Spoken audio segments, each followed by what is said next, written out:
इस दिवाली फिर हम सब लोग नए कपड़े पहनेंगे, दिए जलाएंगे, पार्टी करेंगे, अपने प्रार्थना स्थलों पर जाकर दान करेंगे। लेकिन और बहुत सारे लोग हैं जो इस दिवाली पर हमारा इंतजार करते हैं।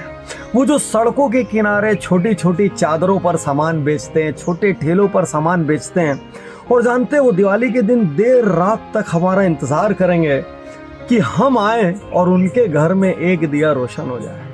इस दिवाली कुछ अलग करते हैं, गोली मारो अमेजॉन को, गोली मारो फ्लिपकार्ट को। इस दिवाली लोकल लोगों से शॉपिंग करते हैं और कुछ एक्स्ट्रा दे के शॉपिंग करते हैं, बिना मोल भाव के शॉपिंग करते हैं। कुछ तो शर्म करो यार। है सिनेमा हॉल में 400 रुपए का हम पॉपकॉर्न खाते हैं, स्टारबक्स में 400 की कॉफी पीते हैं, बिल्कुल डिस्काउंट नहीं मांगते, और घर में दिए बेचने वाली से डिस्काउंट मांगते हैं। इस दिवाली बिना डिस्काउंट लोकल शॉपिंग, और शायद यही सबसे सच्ची समाज सेवा होगी। મિત્રો, આ ડૉક્ટર સાહેબની વાત ખરેખર બહુ સમજવા જેવી છે. મને બહુ જ ગમી એટલે બહુ જ ગમી. એટલે એમના જ અવાજમાં એમનો મને જે વિડીયો મારા ભત્રીજા તરફથી મળ્યો છે એ જ હું તમને મોકલું છું બધાને.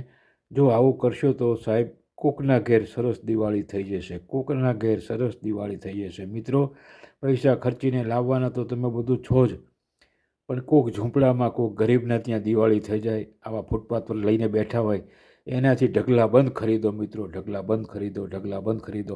કોકની દિવાળી કરો, કોકની દિવાળી કરો. આખો વિડીયો જુઓ, નાનો છે પણ જુઓ. અને મિત્રો, એવું સમજજો કે દિવાળીના તહેવારોમાં આપણે સિનેમાગૃહમાં મોંઘીદાર ટિકિટ લઈને ગયા હતા.